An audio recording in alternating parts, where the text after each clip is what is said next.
Welcome back to Kung Fu Maintenance. Well, I had an ozone machine going on this one, so I had to hold my breath. To more on future videos, but I wanted to show you how to turn the fan on.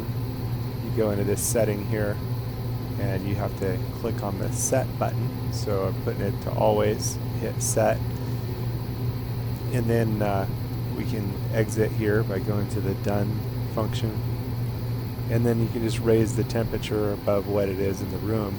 That'll turn off the AC portion, and then the AC will kick on if it gets warmer than that setting.